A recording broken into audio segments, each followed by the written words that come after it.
ina yi wa kaina ta'aziyya, ina kuma yi wa dukkan wani musulmi mai kishin addinin musulunci mace ko namiji jaje da ta'aziyyar babban bala'in da yake sauka a kan 'yan uwanmu musulmi na Filistin sakamakon harin cin zali da nuna kwanji da fin karfi da sojojin 'yan kama wuri zauna suke musu. Sanin ku ne intifada, wato bore don neman yanci, bore da nufin yanto masjidul aqsa, masallacin da aka yi isra'i da manzon Allah sallallahu alaihi wasallam, masallacin da albarka ke daurarsa, wanda Allah ya sajjala sunansa ya rubuta shi cikin suratul isra'i tare da albarkar da ke daura da shi da faɗarsa cewa subhanallazi asra bi abdihi laylan min al-masjid al-haram ila al-masjid al-aqsa alladhi barakna hawlahu linuriyahu min ayatina innahu huwa as-sami'ul basir. Masallaci mai dimbin albarka, bore da ƴan uwan musulmi na Filistin suke yi dan ƴanto wannan masallaci daga hannun Yahudawa, dan ƴantar ƙasarsu da garurukansu da tsare mutuncinsu. Wannan bore yau ya shiga shekara ta biyu tun da aka fara shi. Ƙarfi ne guda biyu a waje ɗaya, yara samari 'yan ƙasa da shekara 20, babu dutse, babu bindiga, babu igwa, babu jirgin sama mai feshin harsashi daga sama, babu samfurin FB-52 ko 52 FB ko menene da dukkan wani makami. A'a, sai dutse a cikin bakan danko. A waje ɗaya kuwa Isra'ila ce da sojojinta na ruwa da sojojinta na ƙasa da sojojinta na sama. Yau har shekara ɗaya da rabi masu sojojin can da tankokin yakin can da jiragen can sun kasa cin nasara akan 'yan yara mitsatsa wanda babu komai a hannun su. Tiflun sagirun wal madafi'u hawlahu mabhuratun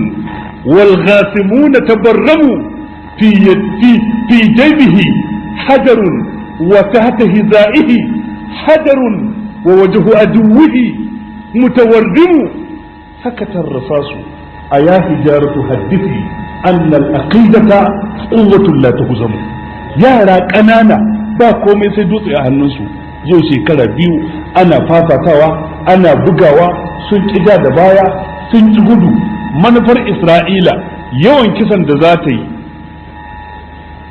adadin mataye da aka kashe wa maza da za a samu, adadin marayu da aka kashe wa 'ya'ya da za a samu, adadin gawawwaki barkatai, ya tilasta Falistinawa su yi gudun hijira su bar ƙasar su ala tilas, ko su koma Jordan, ko su koma Lebanon, ko su koma Syria, ko su tafi duk inda za su tafi a duniya. In ya so su kuma su mamaye ƙasar duk inda bai Yahudi yake a duniya, yawo hijira daga America, daga Rasha, daga Turai ta gabas, daga Turai ta yamma, daga Argentina, daga Latin America, daga ko ina yake yayi hijira ya zo mamaye guraben waɗannan, dan su samar da abin da suke kira al-Isra'il al-Kubra, the biggest Israel. So suke su samu babbar ƙasa wadda iyakarta tekun da ke gabas na Fasha da kuma iyakarta tekun Nil da ke yammacin duniya, the biggest Israel. A yanzu a kwana-kwanan nan kun san abin da ya haifar da boran nan na biyu. Lokacin da Sharon ke yakin neman zaɓe, ya je ya kai ziyara Masjid al-Aqsa, wadda wannan ta tayar da boran da ake har yau. Dan mai najasa jikan aladu da birai a kyali shi ya shiga masallacin da aka yi Isra'i da manzon Allah. Yara samari suka ce ba su yarda ba da ransu a irin wannan. Da ya shiga wannan masallaci fito ake boran har yau. Sharon bayan ya shiga masallacin ya ce farin cikinsa na biyu yaushe zai ga Khaibar da Madina sun sake dawowa a hannun tun daga wannan masallacin ya dawo hannun. Ka duba ga irin wannan kaskanci. Abin da ya kamata mu yi wa juna ta'aziyya, mu yi wa juna jumamin abin da ke faruwa, mu ji takaici da bakin ciki yadda ake rusa masallacin, a gina gidajenmu, a rusa gidajenmu, a kashe yaranmu, a mayar da matayenmu su zanto wato ainihin suna zaman takaba, ƴaƴa su zanto marayu. al'ummar mu suna fuskantar matsaloli da bala'ai, musiba a bayan musiba.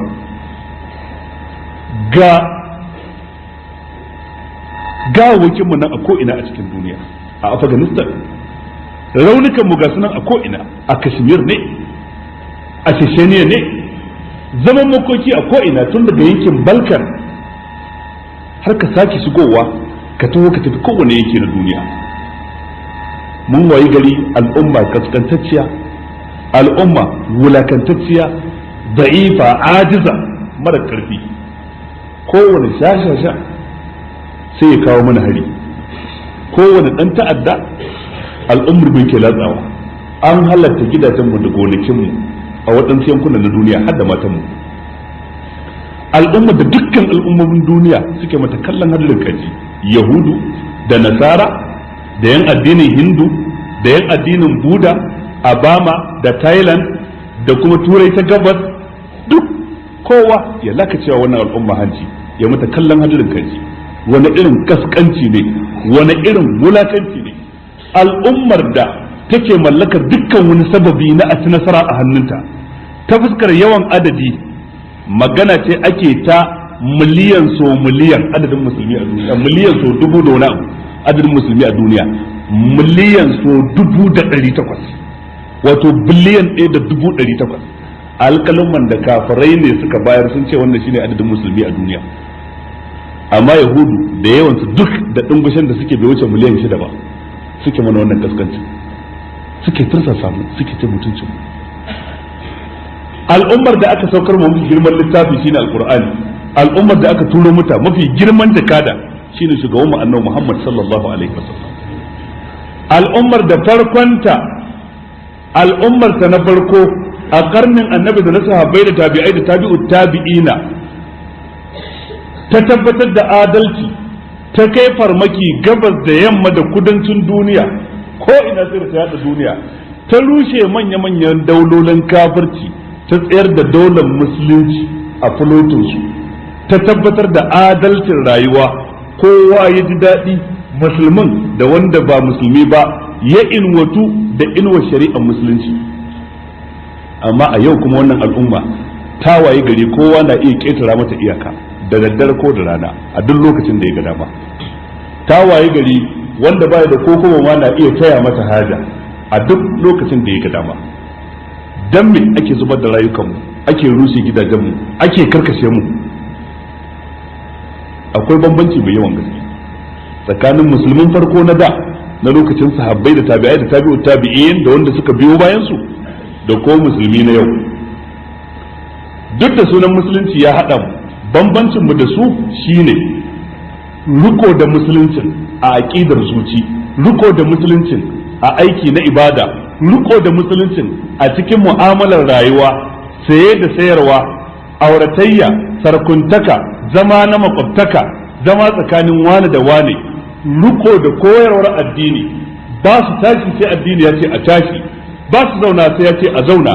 gabas ko yamma ko kudu ko arewa, so ko ki, ba sa ki ko su so sai abinda addini ya ce a so shi ko a ki shi. Mu ko a yau abinda muka ga dama muke. A da ba su kai yawan mu ba. Annabi sallallahu alaihi wasallama ya je aikin haji da musulman da ruwaya da tafi kowace yawa an ce sun kai 100,000 misali 100,000. To a yau kasa ce guda ɗaya kamar Indonesia za ta tsoro alhazai 100,000 su zo aikin haji. Kasa ce guda ɗaya za ta tsoro 100,000, 120,000, 130 irin su Indonesia ko Malaysia ko wata kasa makamancin wannan ko taki.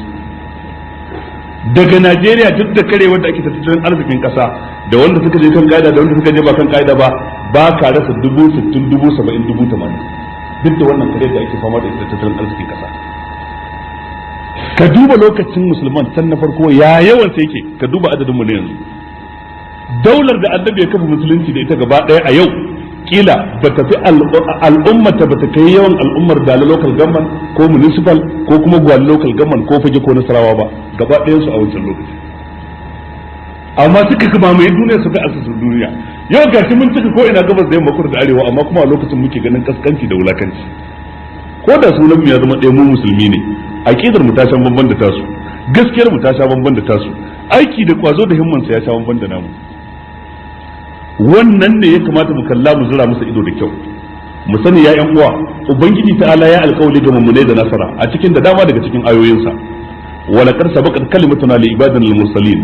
innahum lahumul mansurun wa inna jundana lahumul ghalibun. Allah ce lalle mummune su ne ababen taimako, kuma lalle rundunar mu su ne masu cin nasara.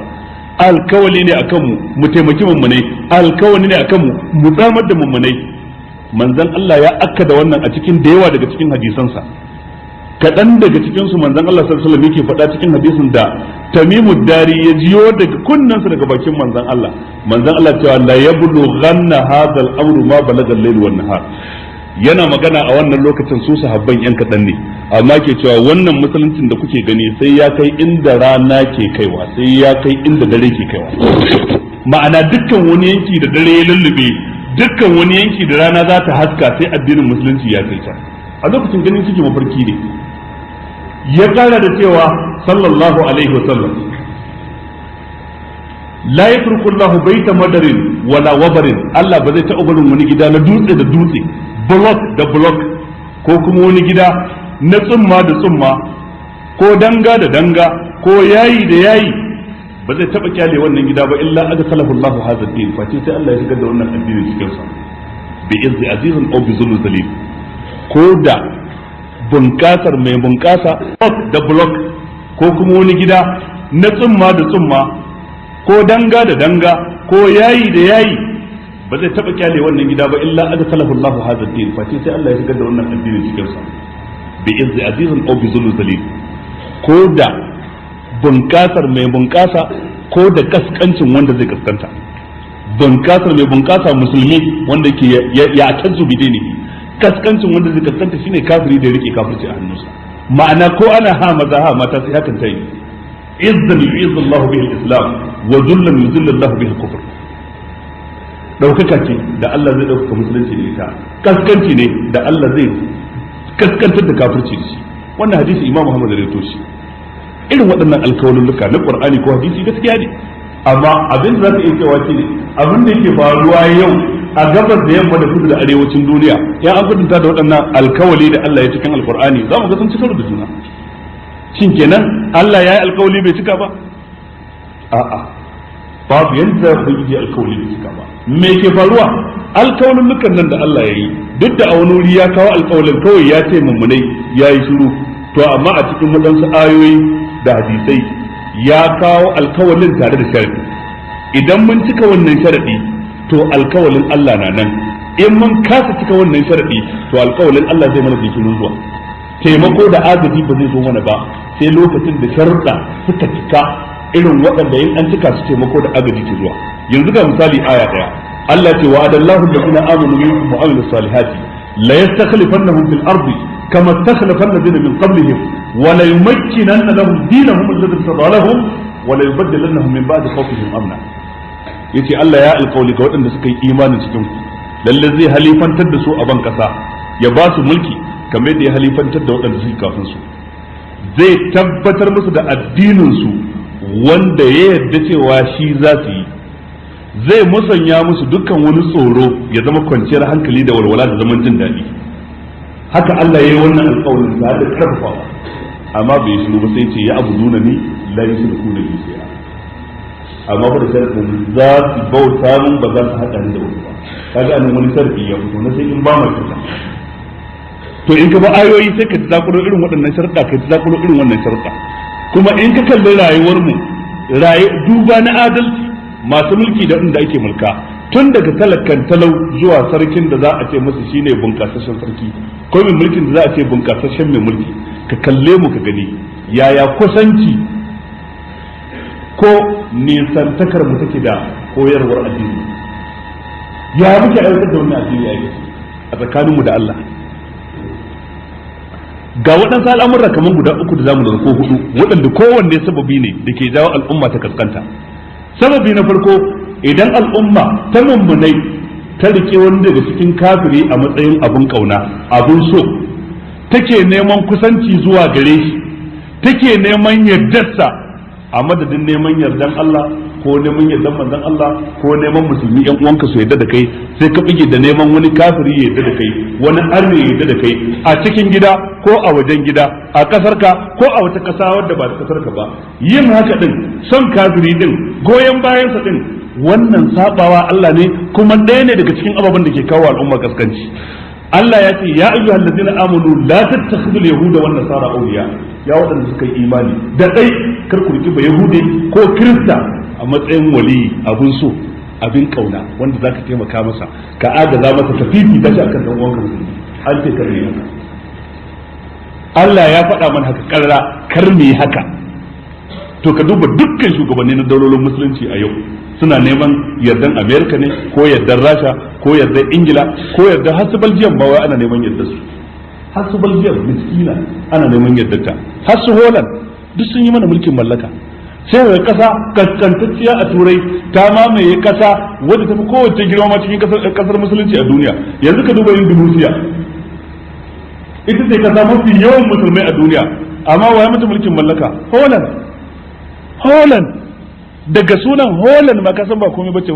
ba komai wa amma ita za ta yi wa Indonesia mulkin mallaka ne to kaga kaunan kafirai din nan sabawa Allah ne sabawa manzon Allah ne musulman farko Allah ya ce musu ashiddau al kufari ruhama'u bainahum haka suke fa Allah kuma yace la yattakhidul mu'minuna al kafirina awliya'a min dunil mu'minin da dai kar wani mummuni ya riki kafiri a matsayin abin kauna kar wani musulmi ya so wani kafiri amma dukkan wanda ya aikata haka ma'ana dukkan musulmin da ya so kafiri dukkan musulmin da ya zabi kafiri dukkan musulmin da ya nemi kusancin kafiri wa man yafa'al zalika sai Allah ce falaysa min Allah fi shay'in shi ba kowa bane a wurin Allah ibnu jarir al-tabari shugaban masu tafsiri yace abinda ayar take nufi kad bari'a min Allah wa bari'a Allah min ya raba gari tsakanin shi da Allah ba ruwan da Allah Allah ma babu ruwan da shi ya barranta da Allah Allah ma ya barranta da shi lirtidadihi an dinihi dan ya yarda ya bar addinin sa wa dukhulihi bil kufri dan ya shiga cikin tawagar kafirai yau mutane nawa ne za ka san karucewa da wasu musulmi suna cikin kafiri a gida ko a waje ka duba daidai lokacin da ake kashe musulmai daidai lokacin ka ga waɗansu manyan musulmai daga ƙasa irin Saudiya daga ƙasa irin Kuwait daga ƙasa irin ina ne waɗanda suke ƙasashe na musulmi wai sai ce ai na bugawa Mr. Bush waya amma ya kwantar min da hankali cewa ba zai bari sojojin Isra'ila su kashe Yasir Arafat ko kuma su kama shi ba a matsayin fursunan yaki ma'ana duk waɗanda ake kashewa yara dare da rana wannan ba komai bane ba wai an ce masa ba za a kashe Yasir Arafat ba Yasir Arafat din ba da matarsa ma bai hudiya ce Yasir Arafat din da kudinsa inda ya fi yawa inda yake da hannun jari shine a kamfanonin Yahudawa kuma a cikin Isra'ila irin su Ahmad Quray wanda babban kamfanin siminti ke da shi ke sarwa Yahudawa simintin da suke yin gine-gine a wuraren da suka kwace a hannun Falastinawa amma shi ake da shi ake yanda za a tattauna yadda za a samu wa Falastina yancinta na biyu ko da yake kafin mu je na biyu ibnu kasir yace a wannan aya Allah na bada labarin cewa dukkan wanda ya kaunaci kafirai cikin mummunai wato Allah yana hana bayinsa kada su kaunaci kafirai kada su rike su a matsayin ababen kauna har su rinka faɗa musu wani sirri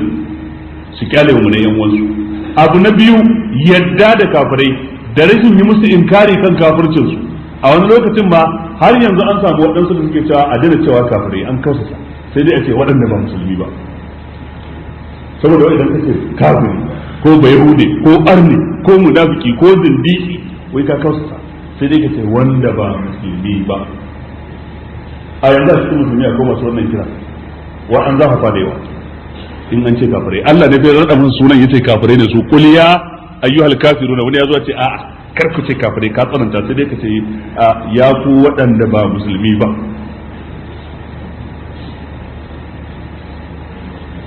abu na uku yi musu da'a cikin shawarwari da suke bayarwa galibin kasashen mu da musulmai suka fi yawa suna jira ne sai abin da aka tsaro musu daga waje shi za su aiwatar ta fuskar siyasa tattalin arziki zamantakewa siyasar ilimi da sauransu ibn hazm yace ya inganta a wurin malamai ma'anar faɗin Allah wa man yatawallahum minkum fa innahu minhum da Allah yace dukkan wanda ya jibinci lamarin kafirai to yana cikin su yace inna ma huwa ala zahirihi wannan ma'ana tana nan a zahirinta fa innahu kafirun min jumlatil kuffari kafiri ne shi a lissafa shi cikin rajistan kafirai. Abu na hudu kwantar da tutar jihadi yana ɗaya daga cikin abin da ya kawo mana kaskanci. Rusa jihadi da kafirai suka ci nasarar yi kuma ta yadda aka fito da salon ma in ka fito da sunan jihadi sai a ce maka ka zama dan terrorist, irhabi, a ce irhabiyun, a ce radiyun, a ce mutazammitun, a ce masu rayuwa da tunanin karnin baya. Manzon Allah ko ya faɗa cikin hadisi yace za ta bayatun bil ina, in har kuka yi cinikayya da ina wani nau'i ne daga cikin nau'ikan kasuwanci wanda akwai riba cikin sa, amma ba yana nufin shi kadai ba dukkan kasuwancin da ya kunshi riba in kuka yi mu'amala da riba ta hanyar bayar da bashi da tsakanin gwamnati da gwamnati ko tsakanin gwamnati da jama'a ko tsakanin banki da mutane ko tsakanin kamfani da kamfani ko tsakanin mutum ɗaya da mutum ɗaya, in kuka yi cinikayya da riba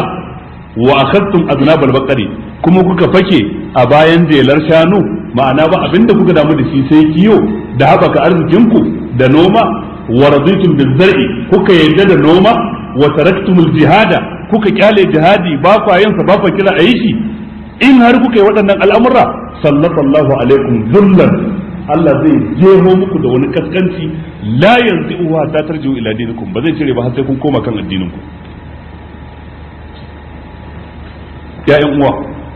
halin da al'ummar musulmi suke ciki wanda muka zana a baya, mun zalunta al'umma gaba ɗaya in muka ce gaba ɗayan musulmin haka suke, amma haka ne cewa mafiya yawa daga cikin musulmi haka suke, amma baya hana a samu wata tawaga waɗansu jama'a nan da can da can waɗanda suke mujahidun masu jihadi, waɗanda suke muslimuna mu'minuna muhsinun, maratibud din nan guda uku da al-islam da al-iman da al-ihsan duk suna kokarin cikata, waɗanda suke masu riko da littafin Allah da sunnar manzon Allah karkadam ba a rasa su, sai dai a same su wani lokacin a nan wani lokacin kuma a rasa su,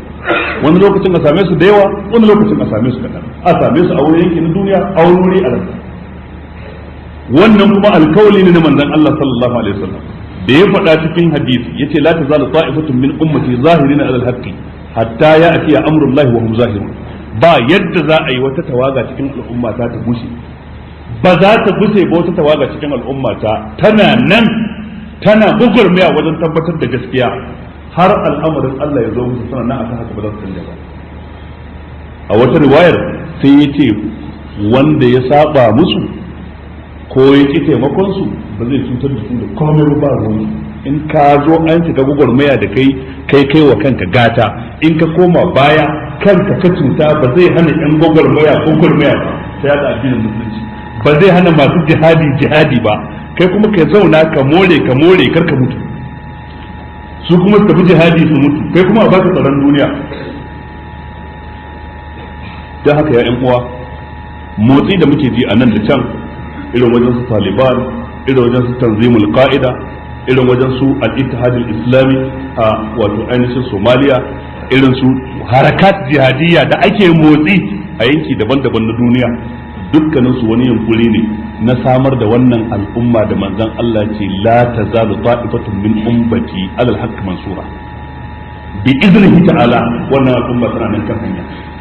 ana motsi a duniya ko ina, sai dai adadin masu motsin ne suka yi kada. Taimakon da ya kamata su samu daga wajen hukumomi, daga wajen masu mulki, daga wajen attajirai, daga wajen ɗaiɗaikun jama'a ya yi kada, amma dai an-nasru qadimun bi idnillahi ta'ala. Nasara tana nan tafi. Babban abin da ake bukata wurin kowane musulmi, wajibi ne inda kana da iko ka samu passport da visa da tikiti ka tafi ka je ka taya in uwanka na musulmi na Falastin fada, wannan wajibi ne. In mutum bai sami iko ba ya sa su cikin addu'a, ya sa su cikin addu'a dare da rana, ba su kaɗai ba duk inda musulmi suke a duniya. Allahumma izzil islam wal muslimin wa azil shirka wal mushrikin wa dammir a'da ad-din wa ansur ibadak al muwahhidin wa ahmi hawzat ad-din ya rabbal alamin. Allahumma aminna fi awtanina wa aslih a'immatana wa la umurina waj'al wilayatana fi man khafaka wa taqaka wa tabaraka ya rabbal alamin. Wa sallallahu wa sallim ala nabiyyina Muhammadin wa ala alihi wa sahbihi.